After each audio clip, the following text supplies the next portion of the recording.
Bueno, hola a todos. Queremos comentarles que la charla del viernes 26 no pudo grabarse la primera parte, los primeros 10 minutos, entonces decidimos realizar una nueva grabación para que ustedes puedan disfrutarlo en forma completa. Comenzamos.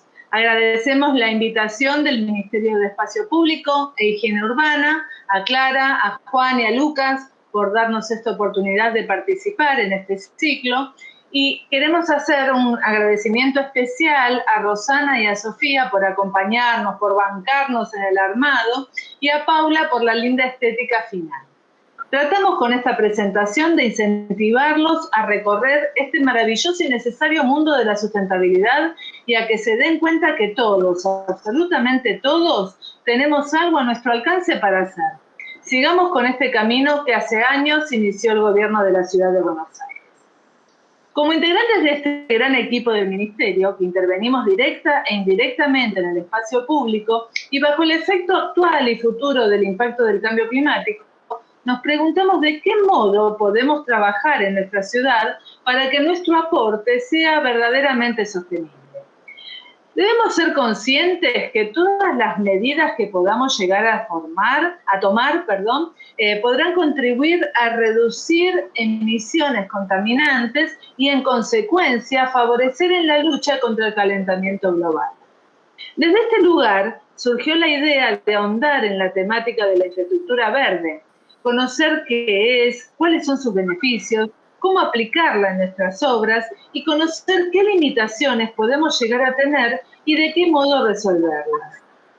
Esta exposición intenta acercarles a ustedes una idea de ello y con este pequeño aporte, entre todos podamos pensar y construir una ciudad cada vez más amigable con el medio ambiente.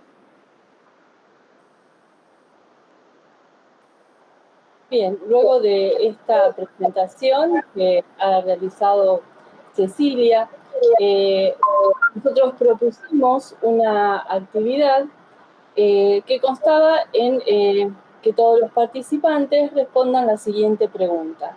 ¿Considerás que tu entorno te brinda el suficiente contacto con la naturaleza? Bueno, viendo estos resultados, observamos que tiene sentido hablar de lo que esta presentación tiene como objetivo. Desarrollaremos para eso técnicas que vamos a poder utilizar para mejorar este contacto con la naturaleza y que están comprendidas todas ellas en un sistema que denominamos infraestructura verde. Bien, nos preguntaremos qué es la infraestructura verde, ¿verdad? En realidad, la infraestructura verde es algo que vivimos cotidianamente a escala urbana y posiblemente también a nivel regional. La infraestructura verde la podemos definir como una red de elementos naturales o seminaturales de diferentes escalas, interconectadas estratégicamente para que en conjunto cumplan múltiples funciones ecosistémicas. Esto quiere decir que la infraestructura verde está conformada en una escala regional principalmente por corredores verdes, como lo es la Avenida General Paz, el acceso oeste, las reservas ecológicas, las costas del Río de la Plata, el riachuelo, todo aquello que su pollo se aproxima a los 50 hectáreas. A escala local la constituyen las plazas, parques, bulevares, calles arboladas, canteros, etc. En la ciudad existen muchos programas y planes estratégicos. En la imagen podemos visualizar los lineamientos del Plan Urbano Ambiental, sancionado con fuerza de ley en el año 2008, donde se establecen acciones de planificación urbana tendientes a una organización de espacios verdes y formas de crecimiento urbano. Ahora bien, con todos estos ejemplos enunciados, con estos planes que están, digamos, planificados para la ciudad, podemos decir que todos los conocemos, lo vivimos. Pero, ¿es esto suficiente? ¿Ya está todo hecho? La realidad nos demuestra que no, que hay mucho por hacer. La infraestructura verde otorga múltiples beneficios relacionados con el drenaje urbano, el confort ambiental, la purificación del agua y el aire, la conservación de la biodiversidad, la movilidad, el ocio, la identidad local, entre otros, para los cuales la infraestructura gris, en lo funcional, no es capaz de ofrecer. Ahora, ¿por qué usar la infraestructura verde? Se espera que en los próximos 30 años las ciudades emergentes de Latinoamérica alojen el 75% de su población en ciudades. Con esta proyección y conociendo los impactos que se están creando por el cambio climático, consideramos que debemos enfrentar estos desafíos siendo resilientes a esta situación e incorporando nuevas herramientas para crear entornos urbanos sostenibles que nos proporcionen una mejor calidad de vida. Como hemos visto, en la ciudad tenemos diferentes planes que nos dan los lineamientos para una intervención a escala regional. Pero a escala local es necesario lograr una mayor profundización. Frecuentemente vemos que estos espacios son lugares recreativos o de ocio. Bueno, estamos tratando a escala peatonal, a escala más a mano del ciudadano. Pero es necesario conocer su importancia, la interconexión que tienen estos lugares, que todos los beneficios que podemos llegar a tener si vemos a la ciudad como un gran ecosistema donde las zonas verdes cumplen el rol principal de equilibrarlo y resguardarlo. Nuestro objetivo es que ustedes conozcan la importancia de la infraestructura verde en la menor escala, donde este tipo de infraestructura adquiere el nombre de SUDS, Sistemas Urbanos de Drenaje Sostenible. ¿Por qué? Reducen todo lo referente a las necesidades de tratamiento del agua y de sistemas de conducción. Se disminuyen los caudales de escorrentía con el fin de que el peligro de las inundaciones también sea menor. Disminuyen los consumos de energía y como consecuencia la contaminación ambiental. Y los acuíferos resultarán con un mayor caudal y con un aumento de disponibilidad del suministro. Se produce entonces una mejora en la calidad del agua, del aire y de la biodiversidad, logrando espacios más disfrutables, incentivándolos a la recreación, a la agricultura urbana, la educación pública, y todo esto va a dar como resultado un bienestar de la comunidad. Ahora bien, ¿cómo podemos implementar y mejorar la infraestructura verde? Conociendo todos los beneficios que posee este tipo de infraestructura, vamos a presentarles las distintas tipologías que podemos llegar a aplicar en la escala urbana. En esta imagen podemos apreciar varias de las tipologías que vamos a hablar ahora, como lo es las cubiertas verdes, los muros verdes, jardines de lluvia, canteros de lluvia, biowells o biofiltración, corredores verdes, pavimentos porosos, calles verdes, bioingeniería, humedales artificiales, reservorios y parques de inundación. Bueno, vamos a empezar con las cubiertas y los muros verdes. Como pueden ver en los ejemplos que tenemos en las imágenes, ya las venimos aplicando en el gobierno de la ciudad en diferentes locaciones, porque contamos desde el año 2012 con la ley 4428 de terrazas verdes, donde se establecen restricciones, dimensiones, materiales y parámetros de diseño. Con respecto a las cubiertas verdes, estas se caracterizan por la plantación de la vegetación en la parte superior de los edificios. Se definen como extensivas cuando presentan una sección estrecha de sustrato y plantas de pequeño tamaño, de pequeñas dimensiones. E intensivas cuando poseen una mayor profundidad de sustrato y las plantas son mayores, hasta incluso permitiendo el uso como huerta. Su función principal es realizar una retención del agua de lluvia, logrando un amortiguamiento de los caudales e incluso la recuperación del agua para su reuso. Debido a las propiedades que tiene la vegetación, al pasar por el sistema, el agua de lluvia recibe un proceso de filtración que aumenta su calidad, produciendo también una importante aislación térmica al provocar una disminución de la transferencia de temperatura ambiente al interior de los espacios.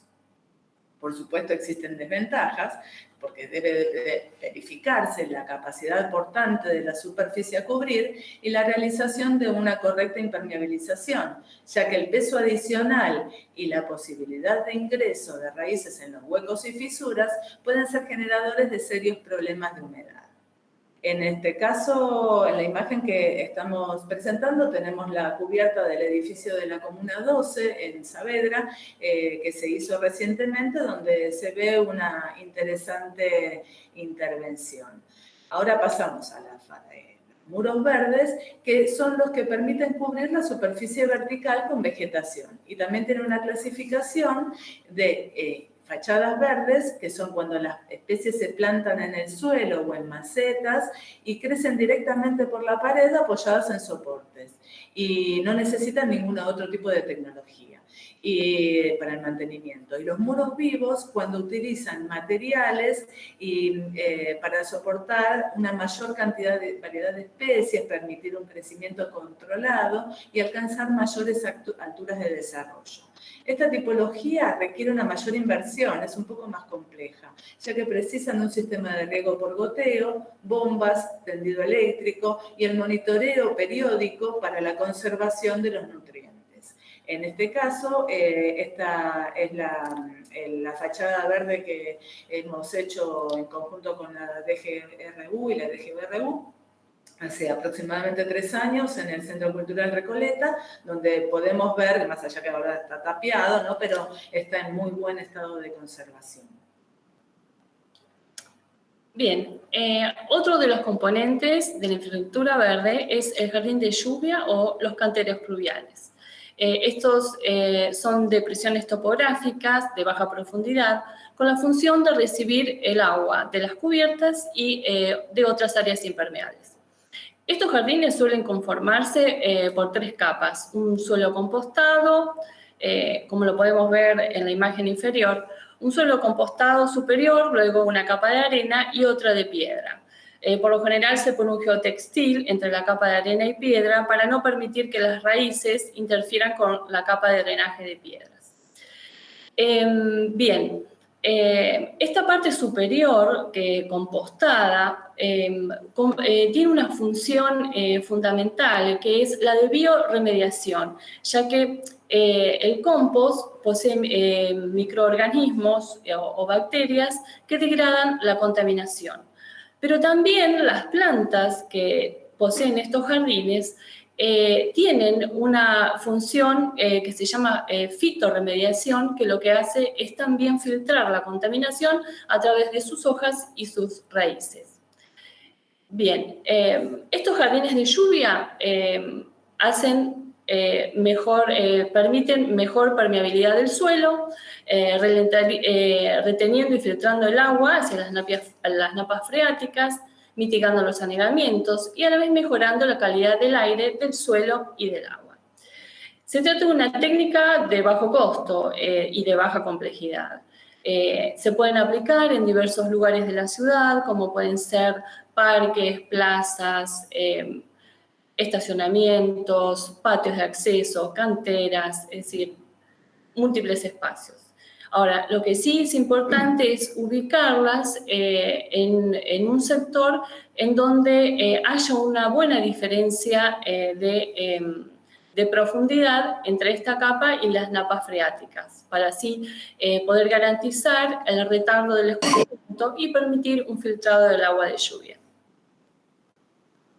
Bueno, los bioswales son similares a los jardines de lluvia y se ubican en zonas cercanas a los sumideros, siendo en general depresiones lineales cubiertas de vegetación, suelo y otros elementos filtrantes, que procesan, por decirlo de algún modo, el agua recibida al tiempo que aumentan su tiempo de drenaje, dirigiéndose luego a jardines de lluvia o a sistemas convencionales de retención de agua.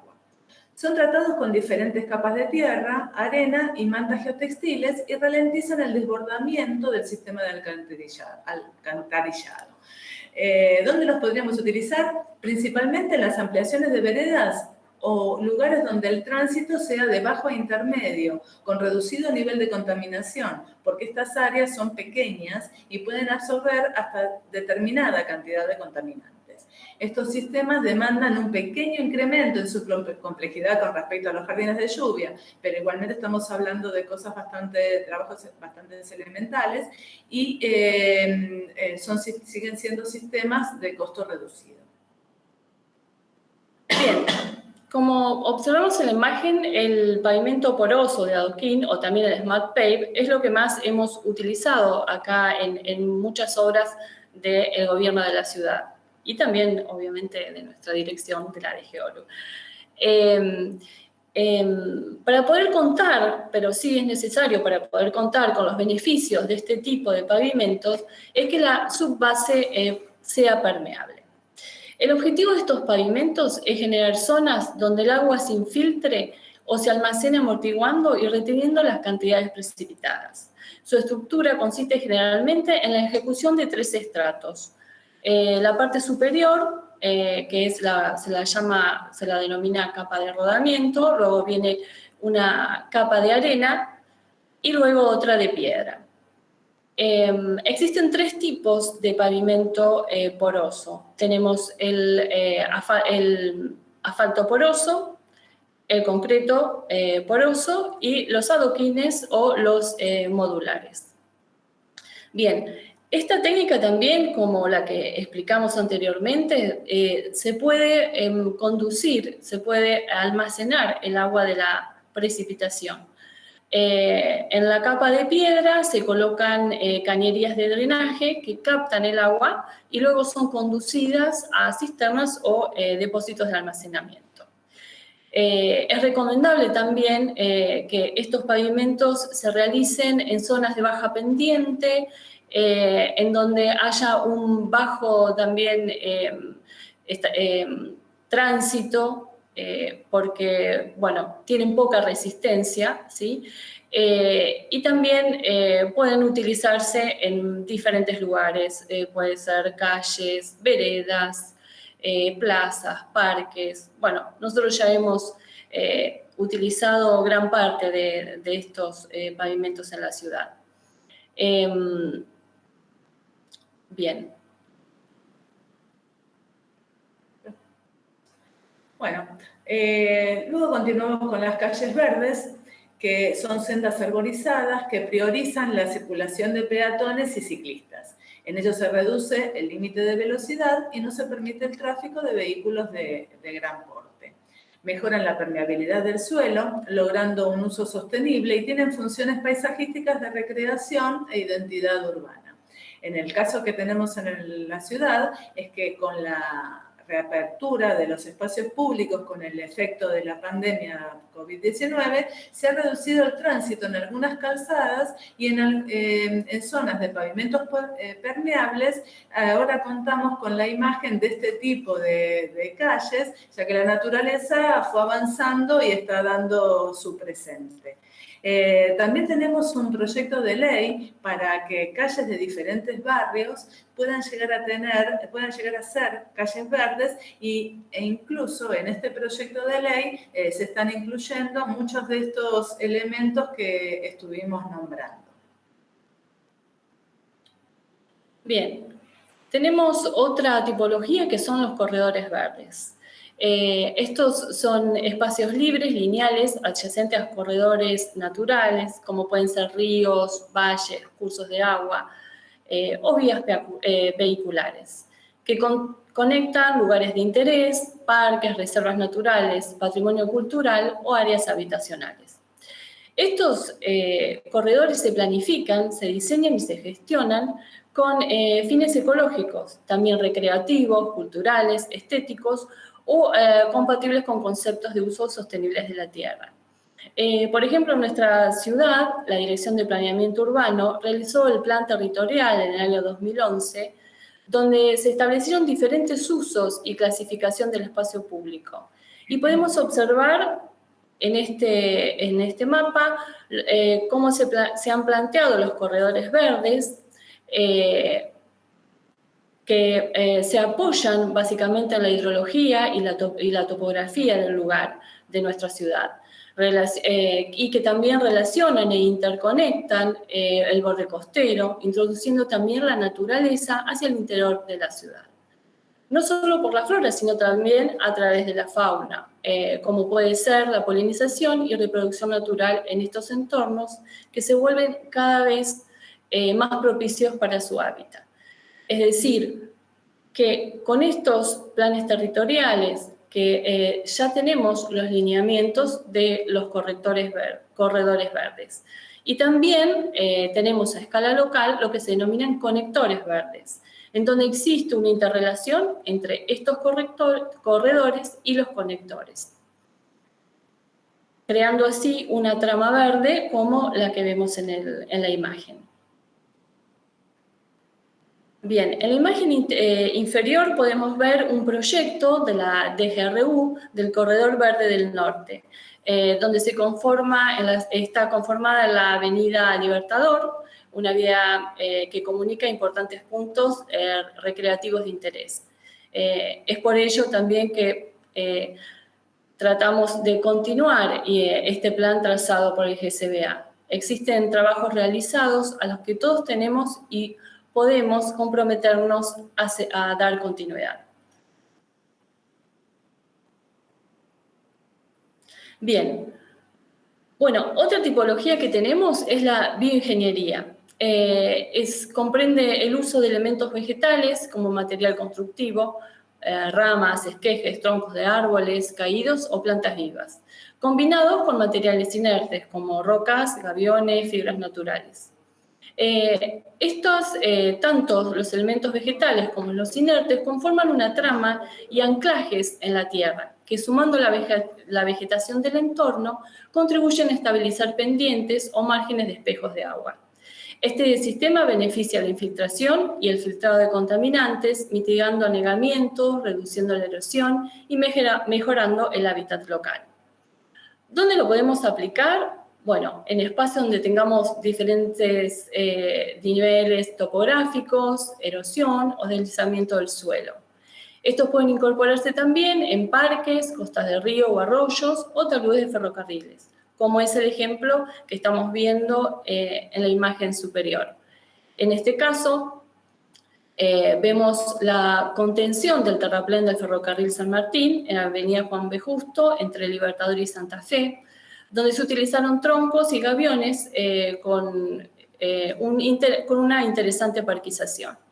Y el otro ejemplo es el que vemos en la imagen de abajo, que es el nuevo Centro Municipal de Exposiciones, donde también se ha hecho un gran tratamiento verde con diferentes especies nativas, caminería y el desarrollo importante de zonas absorbentes. Bien, ahora nos vamos a introducir en estas tipologías de mayor escala y mayor superficie. En ellos se comprenden los humedales y los reservorios, que están destinados a la retención y tratamiento del agua pluvial. Comenzamos por los humedales. Este sistema mantiene un nivel mínimo de agua constante, especies vegetales aptas a lo largo de su orilla, realizan la función de filtrado del agua que proviene por las escorrentías, ya sea naturales o también las tradicionales. Este rol que cumple la vegetación es de filtrado de la depuración de contaminantes. Otra función también muy importante es la de colaborar con la mitigación de anegamientos con el consecuente control de la erosión del suelo. Estos tipos de ambientes son esenciales para el ecosistema y el hábitat de transición entre los animales terrestres y los acuáticos. Es por ello fundamental el resguardo y cuidado de los humedales naturales y también de los artificiales. En este caso podemos ver en imágenes el lago Lugano, donde se realizó un exitoso trabajo de recuperación y se creó una reserva natural. Colindante a este está el arroyo Sildañez, en el cual podemos observar a personas del GCBA y un equipo de voluntarios construyendo estructuras flotantes en donde se insertan especies nativas capaces de depurar los contaminantes, brindándose un mejor hábitat para una mayor biodiversidad. Bueno, con respecto a los reservorios, también llamados parques de inundación, son estructuras que generalmente se tratan de depresiones verdes de entre 1 y 2 metros de profundidad, diseñadas para amortiguar grandes volúmenes de escorrentía con un rápido volcamiento del sistema de desagües en periodos de tormenta. Gracias a esta pérdida de velocidad, se presenta un proceso de sedimentación y absorción de nutrientes por parte de la vegetación que aumenta la calidad del agua. Los sistemas de este tipo se pueden implementar en zonas donde no se tiene un uso específico o luego darle también un uso recreacional o paisajístico. En el caso del Parque Sarmiento se ha creado un reservorio que forma parte del espacio natural. En este caso estamos viendo en la parte superior es un render con un fotomontaje, pero en la parte inferior están las imágenes reales, actuales, del estado de este sistema. Bueno, ahora bien, existe multiplicidad de obras y proyectos de aplicación de la infraestructura verde a nivel nacional e internacional. Vamos a centrarnos en el caso de obras nacionales. Primero empezaremos con obras ya ejecutadas y en este caso vamos a mostrarles el Parque Lineal Chibi-Chibi en San Salvador de Jujuy, que es una obra que se realizó en el año 2018. Y es una intervención bastante interesante, una obra integral que contempla aspectos ambientales y urbanísticos en una extensión de 2,5 kilómetros de largo y casi 4 kilómetros de caminos, ciclovías, postas aeróbicas y un anfiteatro. Es una mejora del espacio público y como abarca la zona del cauce normal, el cauce constante durante el año del río y se parquizó áreas laterales para poder contener el exceso de agua y los aluviones que suelen llegar a suceder en la época estival. Otro caso, tenemos 2 casos actualmente en proyecto en Argentina, que uno es el Parque Inundable de la Democracia en Jujuy, que es un proyecto ganador de un concurso del año 2013, y está ejecutado de una manera que es una zona de riesgo hídrico donde las estructuras proyectadas están realizadas en forma palafítica, de modo de no interferir en ese tipo de crecidas. Podemos ver en el momento en el que está seco en la parte inferior y en el momento que está inundada en la parte superior. También todos los caminos, caminerías y todos los tipos de circulaciones están realizados con un material absorbente, de modo de también poder retener esos anegamientos. Y por último, el último ejemplo que vamos a dar es en Cava, el proyecto del Parque de la Innovación en Núñez, en donde actualmente funciona el Tiro Federal, que se hizo un concurso nacional de ideas entre la FADO y el gobierno de la ciudad en el 2016 y abarca la intervención de 2 hectáreas, de las cuales el 65% va a estar destinada a espacio público. O sea, va a haber apertura de calles, instalación de servicios y plazas, y contarán con variedad de estrategias bioambientales, terrazas, muros verdes, recuperación de agua de lluvia, en fin, eso, en síntesis, gran parte de lo que hemos nombrado hasta el momento. Más allá de exponer casos concretos y en la mayoría realizables, consideramos que es importante contar con la motivación personal y desde ella generar la opinión colectiva. Pretendemos provocar, más que dar propuestas concretas, para que lleven cada uno de ustedes a su área de trabajo propuestas e inspiren a sus equipos en la temática, porque como dijimos, todos tenemos en mayor o menor medida algo que podemos hacer algo que tenemos a nuestro alcance. Entonces, la idea es tener entusiasmo e inspiración, es el primer paso para que esto suceda. Entonces, para finalizar, les proponemos nuevamente conectarse al link que les va a aparecer en el chat y tendrán una pregunta que les pedimos que contesten con solo una palabra. Vamos a intentar hacer una nube de palabras para ver qué es lo que se llevan de esta charla. ¿Qué te llevas de esta charla?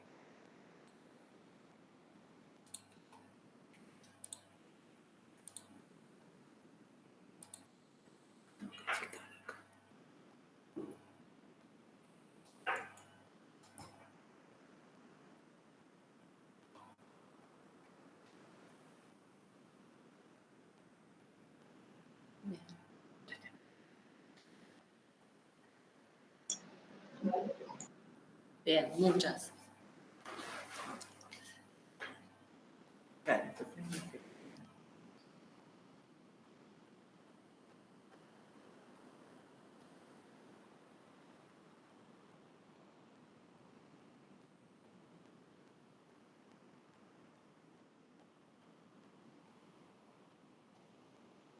Bien, bueno, nos alegra que haya diversidad y que a todos tengan todas estas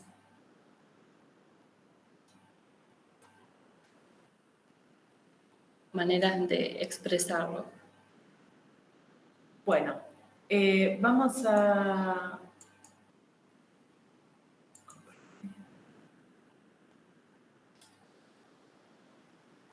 Bien, muchas gracias a todos por esta participación de esta actividad. Nos pone muy contentas que les haya surgido ideas, interés, nuevas posibilidades, conocimientos, alternativas, métodos y estrategias, entusiasmo, motivación. Bueno, eso era más lo que nosotros deseábamos con esta charla, de poder motivar y generar nuevas ideas, porque por lo que vemos pueden ser aplicables. Bueno, y cerramos con esa imagen que era más que idea, era un deseo de poder vestir la ciudad de verde y bueno, queremos compartir esta visión del paisaje urbano como fusión entre los elementos arquitectónicos que nos identifican como ciudad y la geografía propia de la ciudad de Buenos Aires, y que podamos pensar y trabajar en un espacio público de calidad, más verde y más abierto a la ciudad desde su diseño, concreción y cuidado.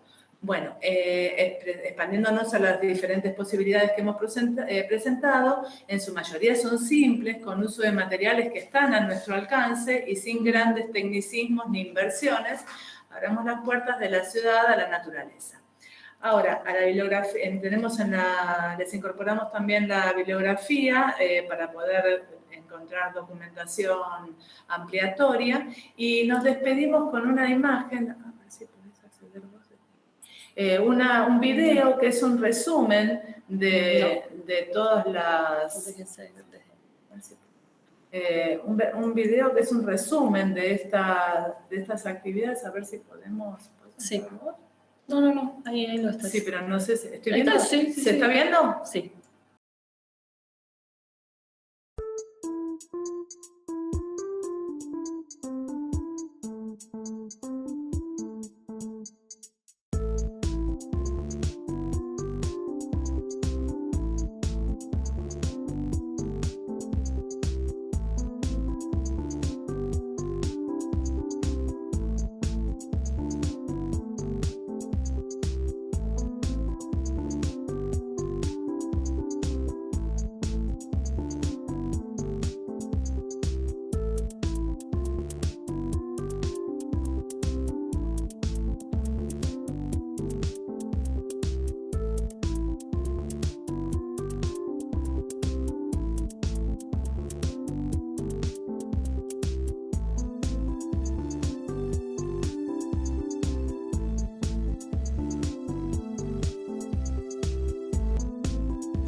Bueno, con este video queríamos un poco cerrar y sintetizar todo lo que hemos hablado a lo largo de la charla.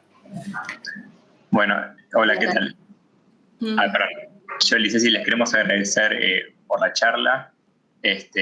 Como les comenté antes y pusimos en el chat, si les parece, les traigo 2 preguntas que surgieron, escribieron, a ver si hay algo que pueden responder. La pregunta de Patricia, ¿tienen un cálculo en realidad al colocarse en distancias cercanas a los sumideros? La pregunta es ¿cuál es el caudal de retención y ralentización y la distancia a los sumideros de los BioWorlds? En realidad se colocan en ubicaciones adyacentes. Tienen un cálculo que eso ya va a depender de un biólogo, que no lo vamos a hacer nosotros. Además tienen una capacidad también reducida, por eso también nuestra idea es proponerlo para no tener que ir al parque. Entonces el traer la naturaleza un poco más cercana en a donde va cada uno, entonces tiene una capacidad reducida el BioWaves. Entonces la idea es que sea una superficie como por ejemplo estas zonas anexas que hay a sumidero, estas ampliaciones de veredas que actualmente están pintadas de amarillo o con macetas, que a lo mejor eso puede ser un terreno absorbente. La velocidad, eso ya nos excede a nosotros como arquitectos. Está buena la pregunta para aclarar que todos estos tipos de intervenciones, primero debe realizarse un estudio de suelo para ver si ese tipo de suelo tiene buen drenaje, de qué tipología es, también ver la hidrología del lugar, hacia dónde van las pendientes, y todo esto tiene un cálculo. Se calcula y también se hace una prueba piloto previamente, porque no todos los lugares tienen las mismas temperaturas, las mismas topografías, entonces por cálculo se puede tener una dimensión, pero es conveniente hacer previamente una prueba piloto y verificar. Como también así es muy importante verificar los contaminantes, es decir, también se verifica en esas calles, bueno, sobre todo si son con bastante tránsito, que en realidad no se recomienda tampoco para cuando hay mucho tránsito porque tiene mucha cantidad de contaminantes. Entonces es recomendable para calles menos transitadas.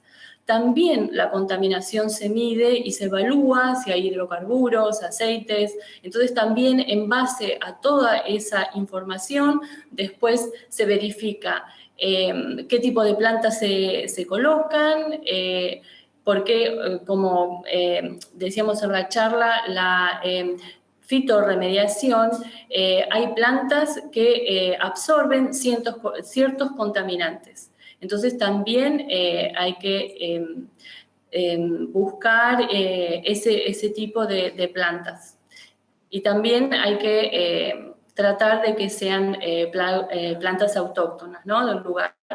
Es lo que mejor se considera. Si no se tiene, bueno, se utilizan otro tipo de vegetación. Y además cuando estábamos hablando que el compromiso era de todos, es porque tenemos que destacar que para lograr apuntar hacia una sustentabilidad, tenemos que tener el rol interdisciplinario, tenemos que tomar desde políticas públicas, técnicos, juristas, economistas, todas las distintas disciplinas deberían estar conjugadas para poder lograr distintas actividades. Por eso te digo, con el tema del cálculo, eso no lo vamos a hacer nosotros.